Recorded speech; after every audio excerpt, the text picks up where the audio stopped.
जय श्री राधा, जय श्री कृष्णा।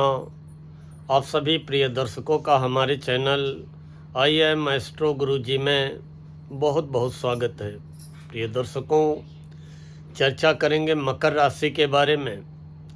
मकर राशि कैप्रिकॉर्न, मकर राशि वालों, परेशानियों का अंत बिल्कुल सन्निकट है और न केवल परेशानियां समाप्त होने जा रही हैं, बल्कि मकर राशि वालों जीवन में नई संभावनाओं का उदय भी होने जा रहा है। लेकिन हर एक मामले में इस समय आपको चौकन्ना रहना पड़ेगा। चौकन्ना का मतलब सावधान, सतर्क, होशियार, सजग, अन्यथा नुकसान आपका ही हो सकता है। चौकन्ना रहने के लिए बोल क्यों रहे हैं, पहले चौकन्ना की ही चर्चा कर लें, क्योंकि जो अच्छा है वो तो मिलेगा ही मिलेगा, लेकिन अगर कहीं कुछ गलत हो सकता है तो उसके लिए अगर हम सावधान हो जाएं, सतर्क हो जाएं तो अच्छा रहेगा। चौकन्ना आपको इस मामले में रहना है कि आपके राशि के स्वामी, आपकी चंद्र लग्न के स्वामी शनिदेव वक्री अवस्था में चल रहे हैं। शनिदेव न केवल आपके लग्न के स्वामी हैं, बल्कि धन भाव के भी स्वामी हैं, वाणी और कुटुंब परिवार के भी स्वामी हैं, और पराक्रम भाव में तीसरे घर में वक्री अवस्था में विराजमान है।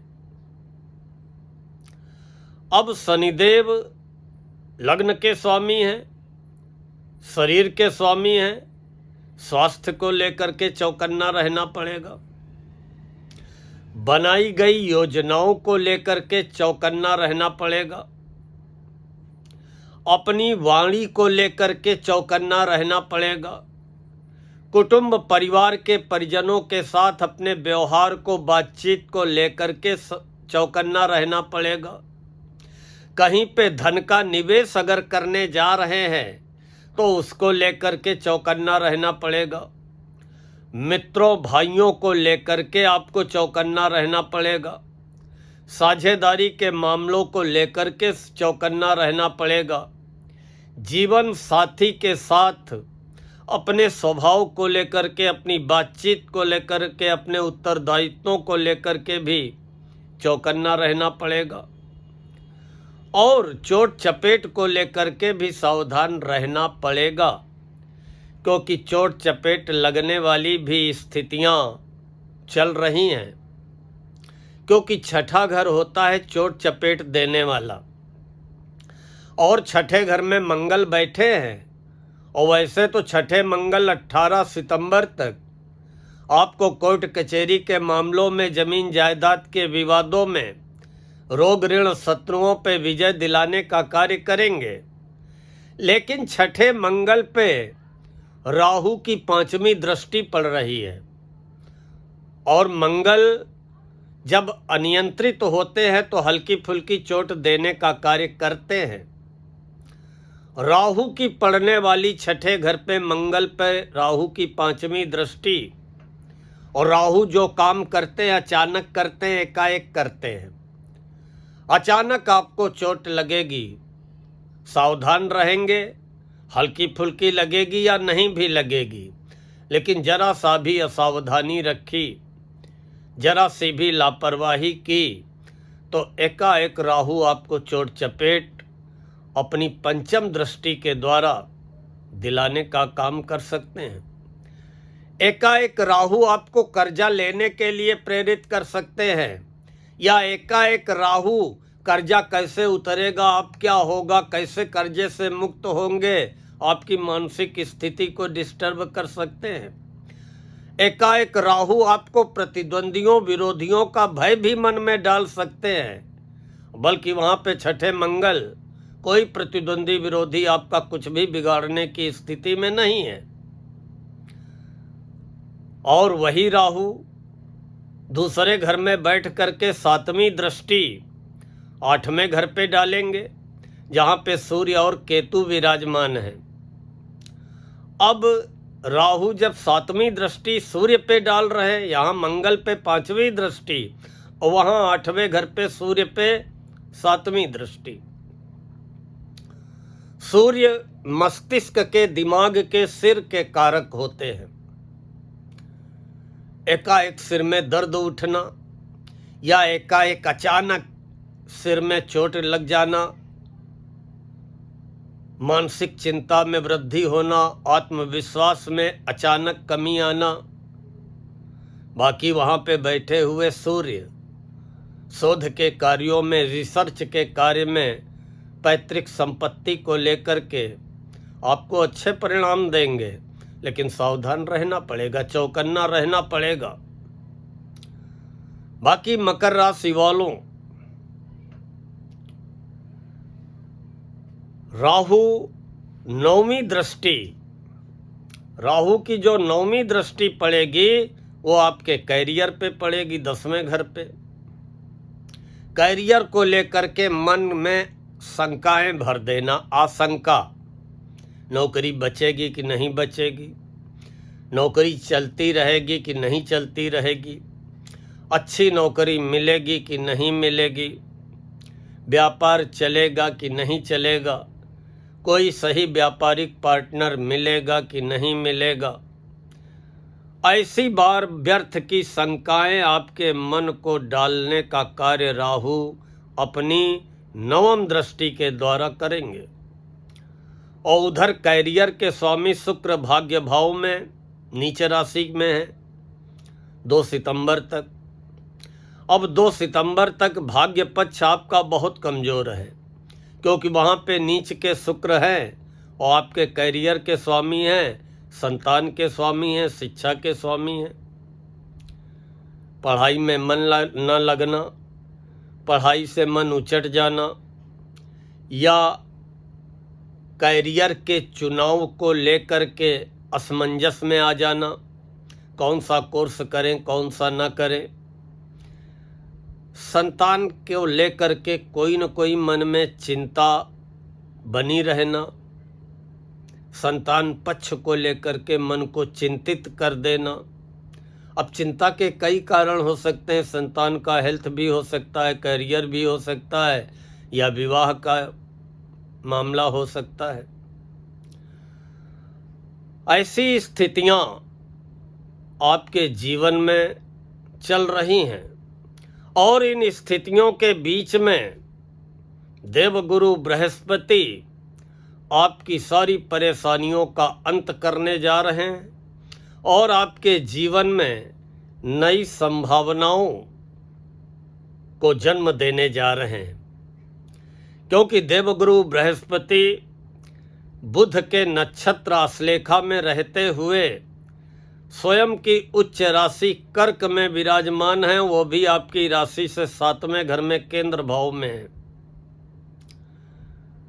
दाम्पत्य जीवन में जो विवाद चले आ रहे थे, जो तनाव चले आ रहे थे, जो मतभेद चले आ रहे थे, जो दूरियां चली आ रही थीं, अब देवगुरु बृहस्पति समाधान, हल निकालने का कार्य करेंगे। अविवाहित बहुत परेशान थे, 50 रिश्ते आए, कोई नहीं बना, कोई नहीं पसंद आया, कहीं बात नहीं बनी। तो अविवाहितों को भी अब हताश व निराश होने की जरूरत नहीं है। देवगुरु बृहस्पति विवाह के योग बनाने जा रहे हैं। व्यापार में भी देवगुरु बृहस्पति विस्तार प्रगति कराते हुए फायदा कराने का कार्य करेंगे। और साझेदारी में अगर कोई कार्य कर रहे हैं या करने जा रहे हैं, उसमें भी अब देवगुरु बृहस्पति लाभ, विजय व सफलता दिलाने का कार्य करेंगे। 5वें घर में बैठ करके देवगुरु बृहस्पति, 7वें घर में बैठ करके देवगुरु बृहस्पति 5वीं दृष्टि डालेंगे आय व लाभ के घर में, अपनी पंचम दृष्टि के द्वारा देवगुरु बृहस्पति आपकी आमदनी को बढ़ाने का कार्य करेंगे। आमदनी बढ़ती कब है? जब बेरोजगार की नौकरी लग जाए या नौकरी करने वाले को प्रमोशन मिल जाए, इंक्रीमेंट लग जाए या व्यापार से लाभ हो जाए। तो ऐसी स्थितियां देवगुरु बृहस्पति की पंचम दृष्टि बनाने जा रही है। और सातवीं दृष्टि के द्वारा देवगुरु बृहस्पति धर्म कर्म की ओर आपके मन को प्रेरित करते हुए आपको सही सोच प्रदान करते हुए सही दिशा दिखाने का कार्य करेंगे और आपके स्वास्थ्य में भी सुधार लाने का कार्य करेंगे, या दूसरे शब्दों में कहें कि आपके स्वास्थ्य की रक्षा करने का कार्य करेंगे। नौवीं दृष्टि के द्वारा देवगुरु बृहस्पति वक्री शनि को नियंत्रित करते हुए मित्रों, भाइयों, बहनों का सुख सहयोग दिलाने का कार्य करेंगे। आपके अंदर का डर समाप्त करते हुए आपको असमंजस, ऊहापोह, दुविधा की स्थितियों से बाहर लाने का कार्य करेंगे। लेकिन आपको अपने क्रोध पे नियंत्रण रखना होगा, जल्दबाजी पे नियंत्रण रखना होगा। और मकर राशि वालों, एक चीज याद रखिए, राहु की दृष्टि रोग के घर में और 8वें घर में, 6ठे और 8वें घर में राहु की दृष्टि 5 दिसंबर तक रहने वाली है। और वैसे 8वें घर से सूर्य तो हट जाएंगे 17 सितंबर को सुबह, और मंगल भी 18 सितंबर को 6ठे घर से हट जाएंगे। लेकिन राहु की दृष्टि के कारण एक चीज याद रखिएगा मकर राशि वालों, कि सावधानी हटी नहीं कि दुर्घटना घटी नहीं। इसलिए अपने स्वास्थ्य को लेकर के, चोट चपेट को लेकर के, अपनी वाणी को लेकर के, क्रोध को लेकर के, दिनचर्या को लेकर के, खान पान को लेकर के आपको सावधान व सतर्क रहना है। किसी भी प्रकार का निवेश, अपने जमा धन का खर्च बहुत सोच समझ करके करना है। किसी ने लालच दिखाया या शॉर्टकट तरीके से आप रातों रात धनी बनने के चक्कर में अपनी सारी जमा पूंजी स्वाहा कर सकते हैं। इसीलिए हमने आज के वीडियो में हेडिंग दिया है कि मकर राशि वालों, देवगुरु बृहस्पति आपकी परेशानियों का अंत करते हुए